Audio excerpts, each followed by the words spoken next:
सगळ्यांची अदाकारी लय भारी ही या स्टेजवर घडणार आहे। ढोलकीच्या तालावरचं दुसरं पर्व सुरू झालेलं आहे आणि हे जजेस आणि अँकर दोघंही माझ्यासोबत आहेत। हेमंत ढोमे आहेत, फुलवा आहे आणि शकुताई सुद्धा आहेत। त्यामुळे एक सगळा वेगळा थाट आहे, हा सगळा बाज वेगळा आहे आणि साजही वेगळा आहे। शकुताई, सुरुवात तुमच्यापासून। तर काय बोलायचं, मला शंका होती की ह्या लहान मुली करतात का नाही करतात, परंतु ह्यांच्याकडे पाहिलं ना खरं असं मला मन असं भरून होती की काय ह्या मुली आत्ताच्या करतात। त्यावेळेस आम्ही पण लहान होतो, त्या लहानपणापासूनच आमची सुरुवात झाली, पण तो क्षेत्र वेगळा होता आणि ह्या मुलींचं वेगळं आहे। पण लहान मुलींनी लावणी करणं म्हणजे खूप अवघड आहे आणि इतका सुंदर पद्धतीने ते करतात की खरंच इतकं लागते हो। लहान मुली करताना पाहून खूप लागतं, मोठ्या तर करतात, पण लहान मुलींचं बघितलं ना खूप म्हणजे असं मन भरून येतं की खरंच या मुली काय करतात। आम्हाला किती वर्ष घातलं तरी काही गोष्टी अजून शिकायला मिळत नव्हतं आम्हाला, तर इथं येऊन शिकायला मिळायला लागलं आम्हाला। या गोष्टीचा म्हणजे या ढोलकीच्या तालावर येऊन इतका आनंद होतो आहे आणि कलर्स मराठीने तो चान्स मला दिला आहे, त्याबद्दल मी त्यांचे आभार मानते। आणि ह्या मुलींचे पण कौतुक करावं तेवढं कमीच आहे। दोन शब्द बोलून माझे मी भाषण संपवते। ठीकच, बोलायचं तर आहे, गप्पा खूप होणार आहेत आणि इथे ही जी एक विशेष जोडी आहे, ही अँकर आणि जजच्या भूमिकेत जी जोडी आहे त्यांच्याकडे मला विशेष वळायचं आहे आणि फुलवा याच्या ट्रॅप्ड आहे। मी ऑल्टरनेट करायला गेले, एक त्या मग हा मग मी म्हणजे तुला इकडे बोलायचं, ते दोघंच बोलणार आहेत, त्यामुळे आपण कोणीच बोलायचं नाहीये। असं काही नाहीये, तू फुलवाला विचार। फुलवा बघ त्यानं गेला लेडीज मान दिलेला आहे। ओके, काही नाही, लहान मुलांचा सीझन आहे निलिमा, आणि मला सोशल मीडियावर ऑलरेडी असं विचारायला लागलेत लोक, काय लावणी आणि लहान मुली करणार, मग तुम्हाला हे पटतं का वगैरे। तर मी काही बोलणार नाही, मला असं वाटतं बघा हा सीझन, इट्स व्हेरी क्यूटली आणि इनोसंटली डन। परत ड्युएट आहे, एक मोठी मुलगी एक लहान मुलगी असं आहे। पुन्हा फक्त लावणीचा बाज न पकडता वेगवेगळी व्हेरिएशन्स दिसतील आपल्याला ह्याच्यात, आणि कळणार पण नाही की काहीतरी कंटेम्पररीमध्येच येऊन गेलं आहे किंवा वेस्टर्न, इतकं छान त्याची कोरिओग्राफी आहे। So I am looking forward to the season.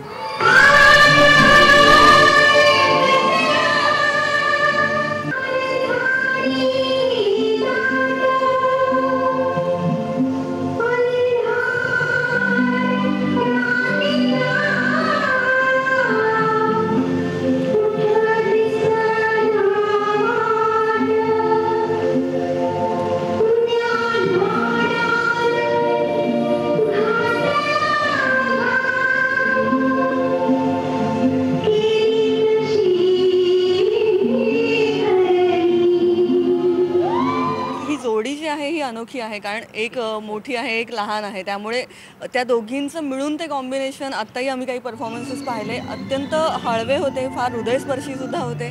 तर त्याच्यामुळे ही जोडी कशी जमली?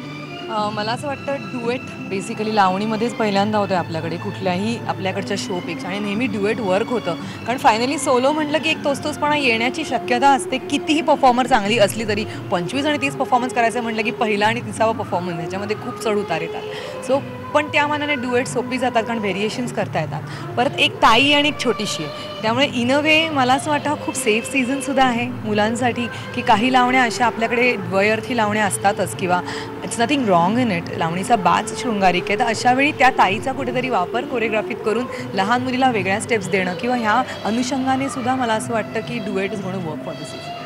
लावणीबद्दल बोलायचं तर शकुताईंकडे मी पुन्हा वळते, कारण शृंगारिक फक्त लावण्या नसतात आणि अनेक प्रकारच्या लावण्या असतात, हे तुम्ही तुमच्या कार्यक्रमातून अनेकदा दाखवत आलेला आहात। त्यामुळे इथे फक्त लहान मुली लावणी करतात आणि त्या शृंगारिकच असतील असंही नाही आहे, तर त्याहीबद्दल जरा प्रेक्षकांना थोडंसं विशद कराल?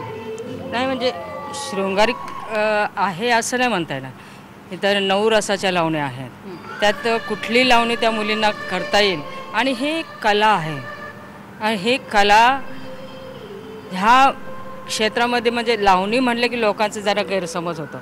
आता गैरसमज होतं म्हटल्यानंतर काय होतं ना की लहान मुली करणार आहेत, पण लहान मुली असं काय वेगळं करणार नाहीत, जे काय आहे शृंगार म्हणलं की जरा वेगळं वाटतं प्रेक्षकांना। मला वाटतं की प्रेक्षकांनी त्या नजरेने बघू नये, ज्या दृष्टिकोनातून लावणीकडे बघितलं जातं त्या दृष्टिकोनातनं ह्या मुलींकडं बघू नका, कारण की ही कला म्हणून बघा तुम्ही की ह्या कशा पद्धतीने करतात. कारण की ह्या एपिसोडमध्ये, ह्या सीझनमध्ये ह्या मुलींना प्रथम चान्स दिलेला आहे, लहान मुलींना. तर कशासाठी? ही लोकांनाही कळलं पाहिजे लावणी वाईट नाही आहे, काय की ह्या मुली किती उंचावर घेऊन जाऊ शकतील हे दाखवण्याचा प्रयत्न आहे.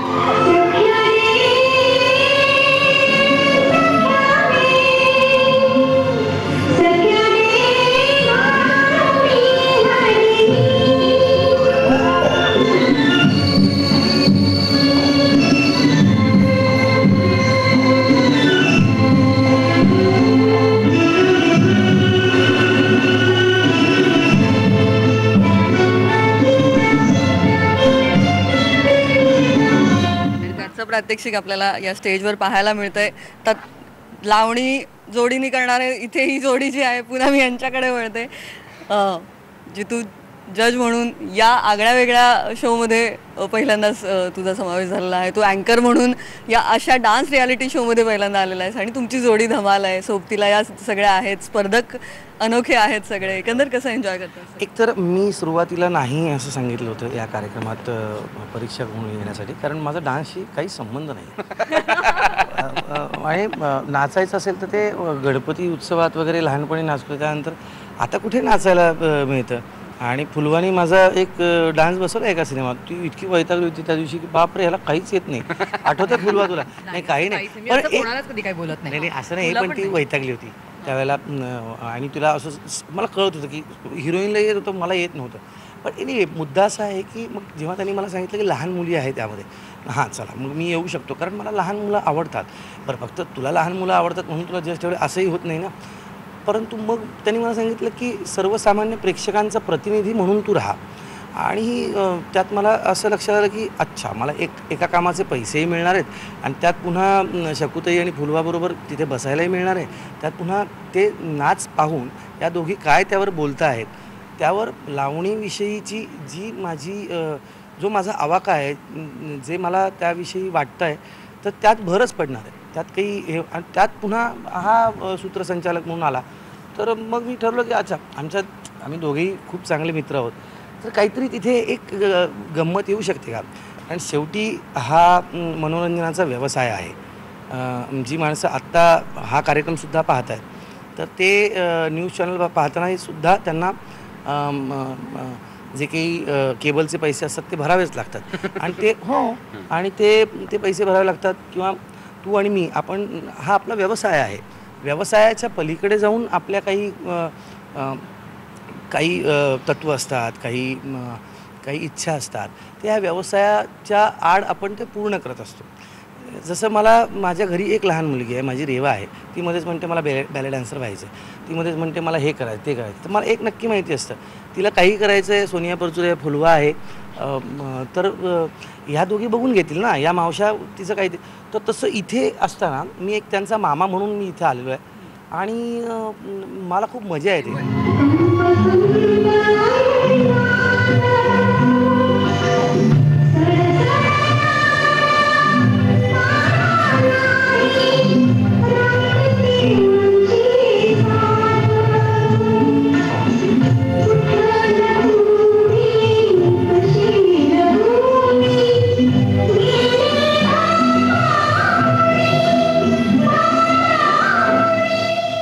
अर्ध ट्रेनिंग झालंय तुझं, म्हणजे आता या सगळ्या लहान मुलींना तू हँडल करू शकतो. अगदी लहान मुलींना म्हणजे खरं सांगू का, मी तिला नाही हँडल करत, ती मला हँडल करते. हो, माझी मुलगी मला हँडल करते. आणि हां, ती सांगते वगैरे मला की अरे बाबा हे असं नाही, जरा हे असं आहे. मला काल मी खूप दिवसांनी पाणी फाउंडेशनचं काम करून घरी आलो आणि खूप दिवसांनी मी बाहेर चाललो होतो, म्हणजे घरी नव्हतो आलो, शूटिंग करून परस्पर तिचा फोन आला, कुठे चालला आहेस तू आता, घरी कधी येणार आहेस. तर आधी हे प्रश्न बायको आणि आई विचारायचे. आता रेवा म्हणते कधी येणार आहेस तू घरी. तर आलो, येतो रेवा, मी जरा कामात नाही. आत्ता आधी जसा असशील तसा तिथून लगेचच्या लगेच घरी ये, मी उद्या आजीकडे चालले. काही तुम्हाला पर्यायच उरत नाही. तर ती जी निरागसता आहे. बरं, पुन्हा एकदा लावणीविषयी जे हे बघ, जशी आपली दृष्टी असते तशी आपली इच्छा असते, किंवा जशी इच्छा असते तशी आपली दृष्टी असते. तुम्ही कुठल्या दृष्टीनं, आता लहान मुलींनी असा नाच केला, तुम्हाला त्यात काही वावगं वाटतं आहे, बॉस तुमच्या दृष्टीमध्ये काहीतरी प्रॉब्लेम आहे, लहान मुली आहेत त्या. बरं, लहान मुलींनी असं लावणी करू नये, कारण ती त्यांना शोभत नाही, त्यांना कळलेलं नाही लावणी. जगणं तरी कळलं आहे का आपल्याला? पण कुणीतरी टाकलं आहे जन्माला म्हणून जगतो की नाही आपण? जगता जगता शिकतो ना माणूस. भीमसेन जोशींसारखी एक भारतरत्न असलेली महान प्रभूती जेव्हा असं म्हणते वयाच्या 75व्या वर्षी गाणं गायल्यानंतर, गाण्याविषयी मला आता थोडं थोडं असं कळू लागलं की मला गाण्यातलं खूप थोडंच कळतं. हे जर ती व्यक्ती म्हणते तर आपण केस झाड की पत्ती आहोत, पण तरी मी एन्जॉय करतो.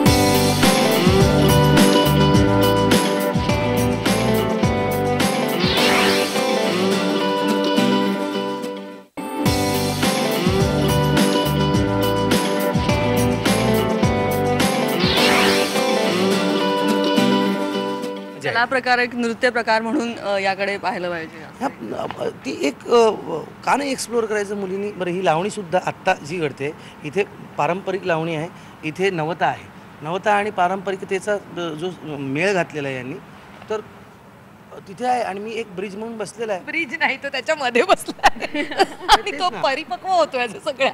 एक्झॅक्टली. दोन्हीकडून ज्ञान वेगळं वेगळं. अगं उगीच बोलतोय हा जितू, तो अत्यंत सुंदर बघतो, त्याला अत्यंत कळतं नाचातलं, हो की नाही शकू दे. उगीच मोठेपणा घेतो, मला काय कळत नाही, मी दोघींच्या सगळीकडे हे बोलतोय. तो 1 मिनिट अत्यंत बारकावे पकडतो तो. मला काय म्हणायचं, डान्स मधले आपण जरी बोललो नाही आणि तो जरी म्हणत असेल मला काही कळत नाही, पण बघणाऱ्या प्रेक्षकाला बरोबर कळते ती किती चुकीचं आणि किती बरोबर, किती चुकीचं आणि किती बरोबर.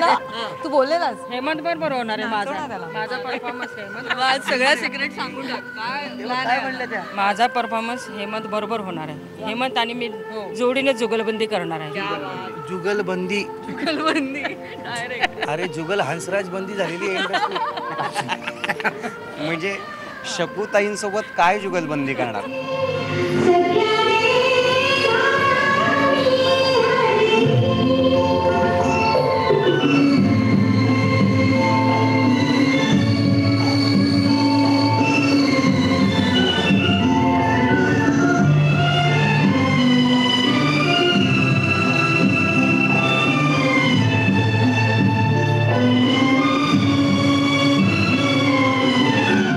आता लवकरच प्रेक्षकांना हेही कळणार आहे की इथे एक वेगळी जुगलबंदी चालते. मी इकडनं एक निवेदनात काय काय बोलत असतो आणि शकूताई तिकडनं मला अक्षरशः बंद करत असतात. म्हणजे त्यांचा बोलण्याशी त्यांचा कोणा हातच पकडू शकत नाही. हेमंत ढोमेचं तोंड कोणतरी बंद केलं म्हणजे. अगं मी तेच म्हटलं, दुसरी स्त्री पाहिली मी हेमंतचं तोंड बंद करणे क्षितीनंतर. आणि बरं तू काय म्हणतोस, म्हणजे बोलण्यात त्यांचा हात कोणी धरणार नाही, त्यांचा हात कशातच कोणी धरू शकत नाही. ते खरं आहे, ते खरं आहे. म्हणजे आम्ही, तुला माहिती आहे का, आम्हाला हा सीझन करायला मिळतो ना, याच्यात सगळ्यात मोठी मजा काय येते माहिती आहे? शकूताई इथे येतात आणि त्या मुलींना करून दाखवतात. आणि प्रत्येक भागात हे चालू आहे. त्यामुळे आम्ही वाटच बघत असतो की कधी त्या इथे येतील आणि आम्हाला नाचून दाखवतील. आणि हा म्हणजे तुम्ही नजरेतनं सुटूच शकत नाही. आणि आणखी एक गोष्ट म्हणजे शकूताई यांची त्यावर तो मालकी हक्कच आहे लावणीवर, कारण त्या जगल्यात लावणी. मला एक आणखी ते सांगावंसं वाटतं, हे फुलवाबरोबर याआधी काम केलेलं आहे, तिचं नृत्यही पाहिलं आहे. पण इथे जेव्हा ती परीक्षक म्हणून इथे येऊन काहीतरी सादर करते, यांनी इतकी सुंदर लावणी केली, आता मी त्यांच्यावर नाचून दाखवतो. स्टेप्स तिच्या वेगळ्या असतील कदाचित, परंतु ना आपण हे सादर करताना म्हणजे to being and to do याच्यामधला जो फरक आहे की आपण होणं. म्हणजे ते पुशी रेगेंचं ना, तुम्हाला मोर हवा असल्यास तुम्हालाच मोर होता आलं पाहिजे, तर ती होऊन जाते यार. ते डान्स ती होऊन जाते. आणि हे अदाकारीचे बादशाह, सॉरी क्वीन ऑफ अदाकारी आणि क्वीन ऑफ कंटेम्पररी, लावणीचं विद्यापीठ. तू कसं एन्जॉय करतोय हे सगळं? मी भयानक एन्जॉय करतोय. खरं काय, मला प्रचंड जितूचं असं म्हणणं आहे की आता तू काय काय करून करिअर होतंय का हे बघणार. म्हणजे तू अभिनय करून बघितलास, लेखन करून, दिग्दर्शन करून, आता तू अँकरिंग, असं काय नेमकं ठरवलंयस आयुष्यात? आपल्याला काय बनायचं हे तुझं कधी ठरणार आहे? कारण लहान मुलांचं ठरतं ना की मला पायलट व्हायचं, लहानपणी का असेल ना त्यांचं ठरतं. त्याचं म्हणणं माझं अजूनही ठरलेलं नाही. कॉम्पिटिशन वाढवतोय. तुला असं वाटतं? Jack of all and master of Kshiti. नाही, पण खूप खूप मजा येते. आणि छोट्यांची अदाकारी लय भारी असं जे आपण म्हणतो, पण त्याच्यात मोठ्यांची अदाकारी सुद्धा पाहायला मिळणारच आहे. आणि मला असं वाटतं की लावणीचा गोंडस फॉर्म म्हणजे लावणी गोड असू शकते हे निरागस हे- असू शकते. हे दाखवणारा हा सीझन आहे आणि अत्यंत गोड. त्या मुली ज्या पद्धतीने बघत असतात, ज्या पद्धतीने सगळं करत असतात ना, हा गंमत आहे त्याच्यात, वेगळी गंमत आहे एवढी त्याच्यात. एवढी बोटे आहेत त्यांची, एवढे एवढे हात आहेत त्यांचे, हो. ते जेव्हा असं असं करतात ना, ते असं वाटतं अरे म्हणजे ह्या ते होतं ना छोट्या छोट्या पावलांना ओढा आकाशाची, सारे गामं शोधणाऱ्या सुरेल गळ्यांची.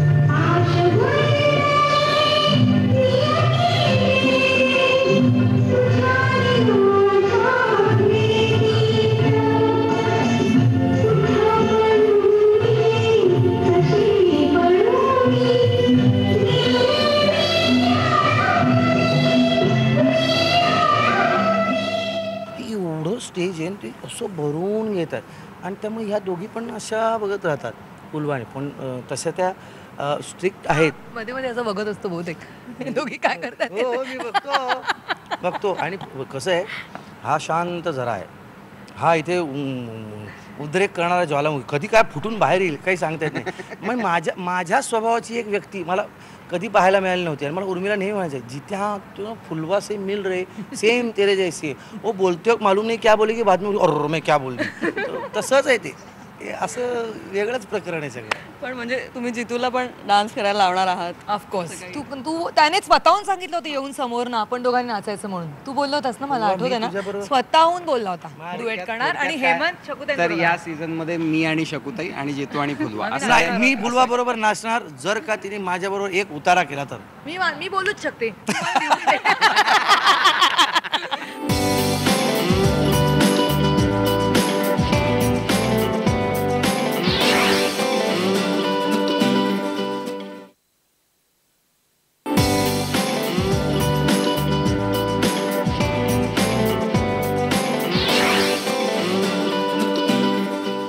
सोबतीला किस्स्यांची आणि कवितांची साथ सुद्धा आहे.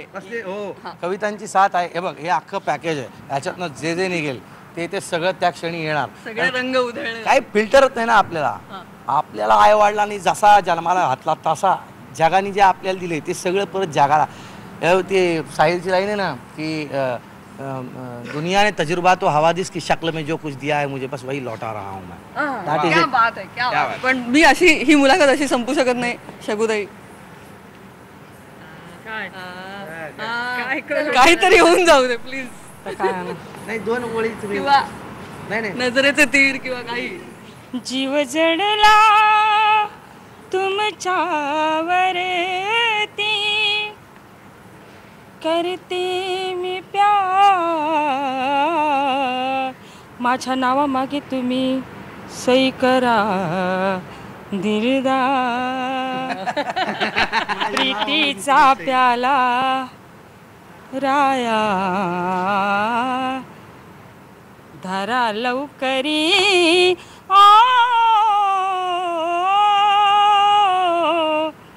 प्रीतीचा प्याला राया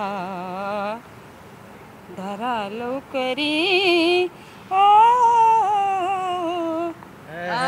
क्या बात. तुला त्या सांग- बात आहे आहे. म्हणजे तुला माहिती अरे आहे आता करत असताना कॅमेरा दादा सुद्धा नाही नाही त्याला भरला म्हणजे IBN ची व्ह्युअरशिप वाढली. फुलवा काहीतरी तू पण.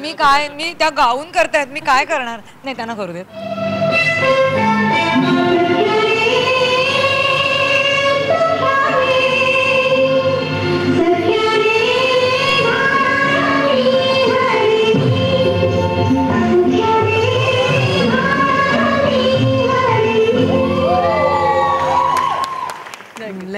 पण आता ते सगळे सरप्राइजेस तुमच्या सगळ्यांचे परफॉर्मन्स विविध कॉम्बिनेशन्स मधले हे सगळे ढोलकीच्या तालावर मध्ये पाहायचे. जाता जाता फक्त प्रेक्षकांना ढोलकीच्या तालावर हा सीझन येतोय आणि मी सगळ्या प्रेक्षकांना सांगते की प्लीज प्लीज प्लीज नक्की बघा, कारण छोट्या मुली आणि मोठ्या मुली यांचे सुपर ड्युएट्स तुम्हाला बघायला मिळणार आहेत. लावणी किती इनोसेंट होऊ शकते किंवा लावणी किती क्यूटली परफॉर्म होऊ शकते हेही तुम्हाला बघायला मिळेल. Something different. So keep watching. आपलं तर कसं आहे माहिती आहे ना, लावणी आपण कायम एन्जॉयच करत आलो, त्यामुळे तुम्ही सुद्धा ही लावणी एन्जॉय करा आणि खूप एन्जॉय करा. मला पारंपरिक लावणी कळत नाही, मला नवतेचा आविष्कार कळत नाही, पण मी पिठातला प्रेक्षक आहे. मला एक गोष्ट कळते, जेव्हा लावणी इथं लागते तेव्हा ही 2 बोटं अशी धरायची आणि एवढं करायचं. Thank you so much. थँक्यू.